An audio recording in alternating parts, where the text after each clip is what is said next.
Olá, meus amores, tudo bom com vocês?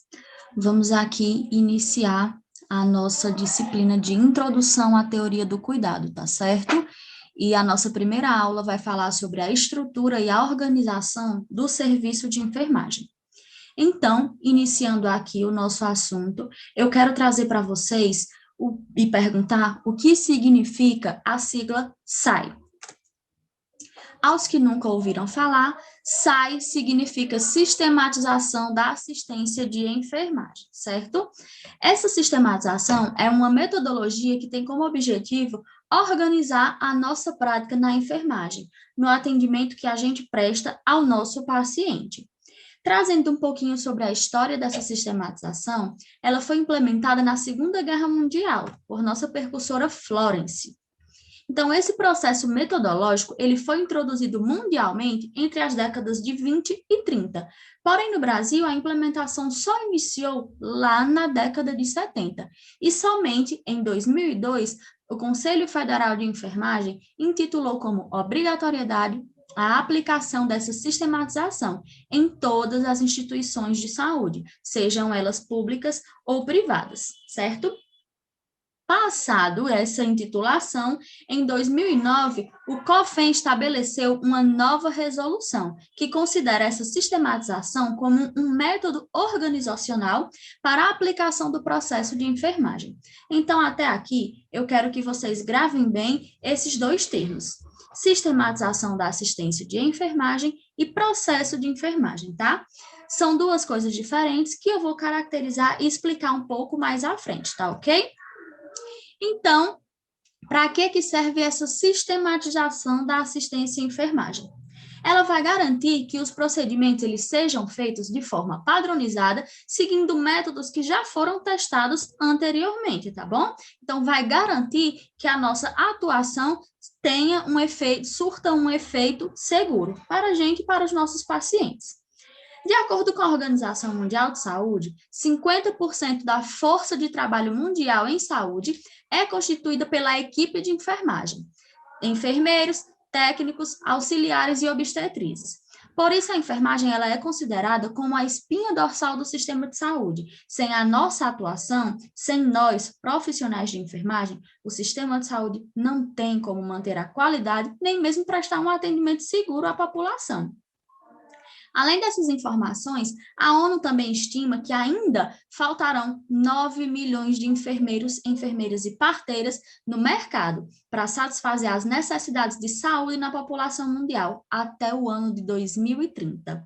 Então, esse cenário mostra a importância da valorização da nossa profissão, além de criar metodologias e trabalhos baseadas em evidências científicas, garantindo a padronização dos nossos atendimentos e a garantia de boas práticas em saúde, que só é possível por meio dessa sistematização, tá certo?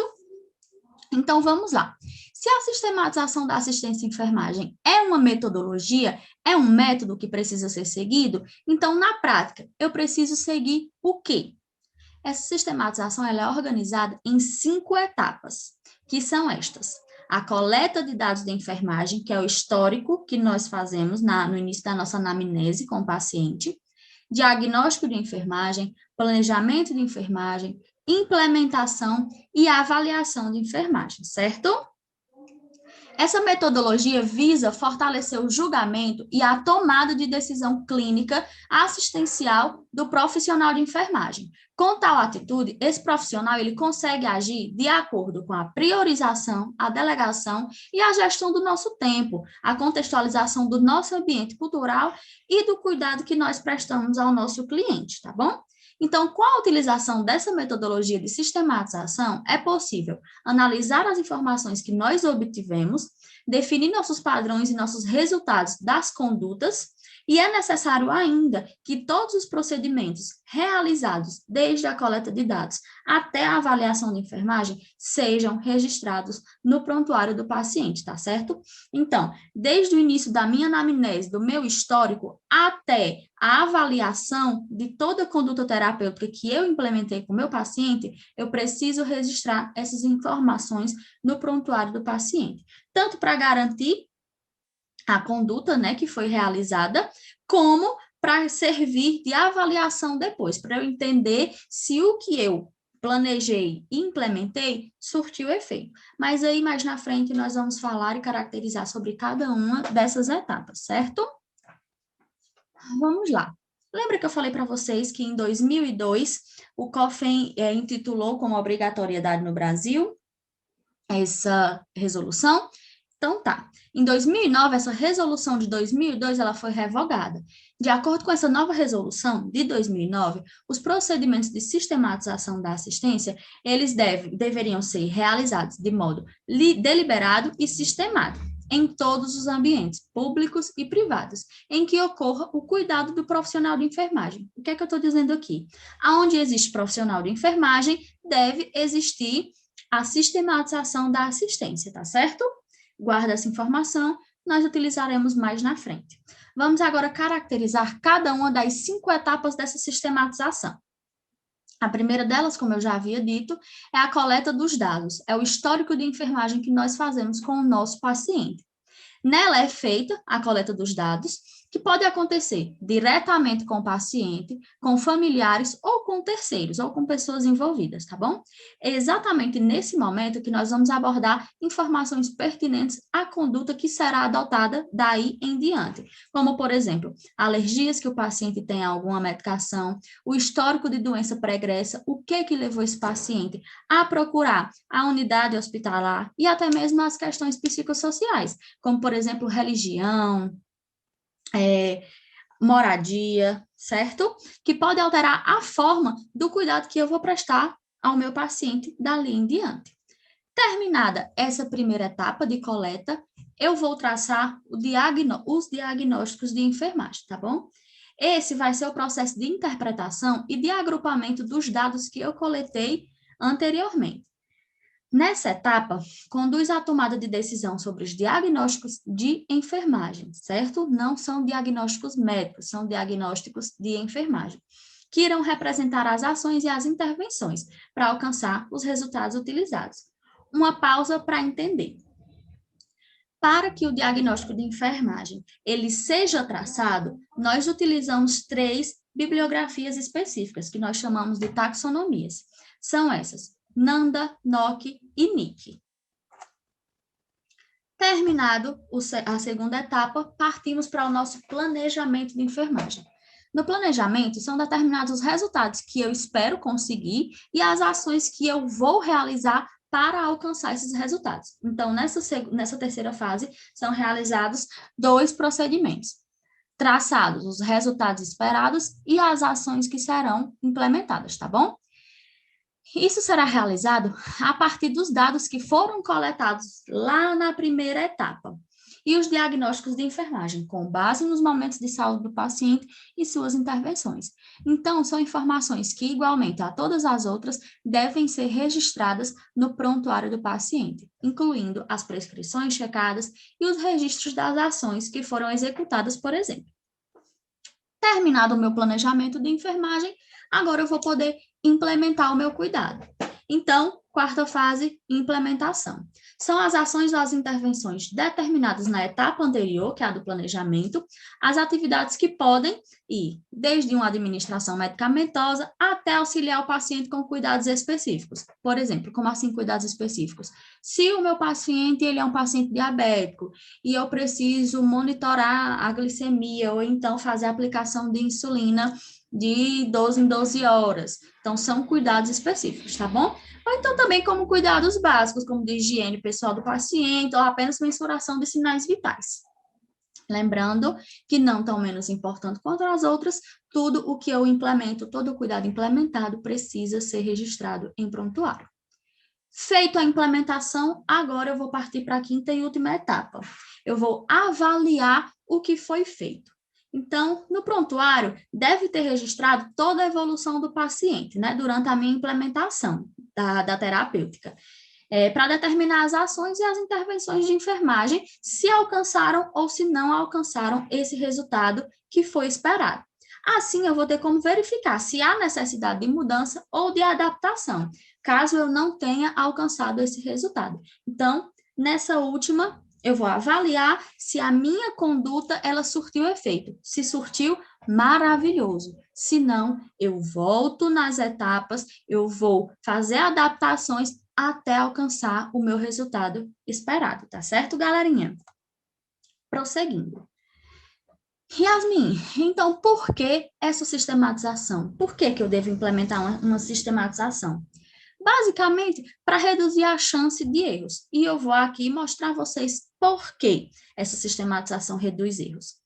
Foi comprovado por um estudo feito nos Estados Unidos que a terceira maior causa de morte lá nos Estados Unidos da América são apontados como erros médicos. Trago erros médicos entre parênteses, porque também, entre parênteses não, entre aspas, porque também inclui o erro de toda a equipe, tá bom? Só não da medicina. Então, esses números, eles refletem uma realidade mundial, não só lá nos Estados Unidos, e que mostra a gente a necessidade do uso de metodologia para ser seguida, metodologia de atendimento, também na nossa área de enfermagem. Só assim é possível afirmar que essa sistematização é fundamental para reduzir erros e garantir uma maior qualidade do atendimento ao paciente. Se eu sigo um método cientificamente comprovado de que essa conduta tem que ser realizada dessa forma, isso reduz chances de erro, porque se eu for colocar o meu achismo, não, mas dessa forma também dá certo, abre aí uma maior abertura para erros, certo? Então, vamos lá. Aqui, qual é a diferença entre sistematização da assistência de enfermagem e processo de enfermagem? Eu trouxe em forma de um diagrama, para que vocês entendam a diferença entre SAI e processo, tá bom? A sistematização, como eu já disse a vocês, ela é garantida por uma resolução do COFEN do ano de 2009. Ela vai se subdividir em 3 etapas, digamos assim. A primeira é um método científico que a gente precisa seguir, um dimensionamento, que é uma resolução do COFEN, e nós precisamos utilizar instrumentos, certo? Esse método científico, ele também subdivide-se nas teorias de enfermagem e no processo, na nossa consulta de enfermagem. Ok, até aqui prestem atenção. Sistematização da assistência de enfermagem, eu já disse que é uma metodologia, é um método científico que eu preciso utilizar para atender o meu paciente, certo? Então, gravem. A sistematização da assistência de enfermagem é um método que eu utilizo para realizar o meu processo de enfermagem. Então, são 2 coisas diferentes, mas interligadas uma à outra. O processo de enfermagem está dentro da sistematização da assistência, tá ok? Então, o que é que eu preciso utilizar para realizar o meu processo de enfermagem? Instrumentos, como tem aqui no início do diagrama. Mas que instrumentos são esses, Yasmin? São instrumentos que eu uso no dia a dia, tá bom? Meus protocolos, meus manuais, meus impressos. Como assim? Um exemplo claro, o prontuário do paciente, o prontuário de papel, tá? Não o prontuário eletrônico. O prontuário de papel são um conjunto de impressos que eu utilizo como instrumento para aplicação da minha consulta de enfermagem, certo? Essa consulta de enfermagem, esse processo de enfermagem, essa consulta, ainda subdivide-se. Para eu conseguir realizar esse processo, eu tenho que me basear nas taxonomias, né? Nanda, NOC e NIC, como eu já mostrei a vocês anteriormente. E preciso fazer os meus registros de enfermagem, que me são assegurados por todas essas resoluções. Então, deu aqui para entender a diferença entre sistematização e processo de enfermagem? A sistematização é a teoria, é uma metodologia que eu sigo para aplicar o meu processo. O processo de enfermagem é a minha conduta na prática. É basicamente isso, tá certo? Prosseguindo. A sistematização e o processo de enfermagem acontece aonde existir atendimento de enfermagem. Como assim? Existiu atendimento prestado a partir da equipe de enfermagem, que a equipe de enfermagem, recapitulando, é composta pelo enfermeiro, técnico, auxiliar e obstetriz, tá certo? Essas 4 categorias da enfermagem prestaram atendimento? Sim, prestaram. Então, eles colocaram em prática a sistematização e o processo de enfermagem, tá? Não existe atendimento de enfermagem sem sistematização. Não existe atendimento de enfermagem sem processo de enfermagem, independente do lugar que você esteja atuando. Você pode estar aplicando o processo no hospital, no atendimento pré-hospitalar, no home care, na atenção básica, na saúde do trabalhador, em ambulatórios, onde houver atendimento de enfermagem, independente da categoria, a sistematização e o processo de enfermagem, tá bom, meus amores? As etapas do processo são as mesmas 5 etapas da sistematização, porque o processo de enfermagem está dentro da sistematização, como eu já disse a vocês. Aqui é somente para caracterizar o que eu já falei, a diferença entre a sistematização e o processo de enfermagem, onde a sistematização ela é um processo que organiza o trabalho profissional, não é isso? E operacionaliza o processo, o que nós vamos aplicar. Processo é um instrumento que a gente utiliza como cuidado profissional, é uma documentação do que a gente faz na prática. É basicamente isso. Então, vamos lá. Quem pode participar do processo de enfermagem? Presta atenção na pergunta. Processo de enfermagem. Quando eu falo processo de enfermagem, eu estou me referindo apenas à equipe de enfermagem, tá bom? Mais uma vez, equipe de enfermagem é composta pelo enfermeiro, pelo técnico de enfermagem, pelo auxiliar e pela obstetriz. Então, quem pode participar desse processo? Dentro dessas 4 categorias, quem pode participar desse processo? A primeira etapa é o histórico de enfermagem. Então, a equipe inteira pode realizar esse histórico. Tanto o enfermeiro, quanto o técnico, tanto quanto a obstetriz e o auxiliar. A segunda etapa é o diagnóstico de enfermagem. Essa etapa, ela é privativa do enfermeiro, tá bom? Então, nem técnico, nem auxiliar e nem obstetriz pode realizar. Terceira etapa também é privativa do enfermeiro, que é o planejamento de enfermagem. Quarta e quinta etapa, elas podem ser realizadas por qualquer uma categoria da equipe, tá bom? Então, das 5 etapas, somente 2 são privativas do enfermeiro, que é o diagnóstico e o planejamento de enfermagem. Essa foi nossa aula de hoje, meus amores. Um beijo e até a próxima.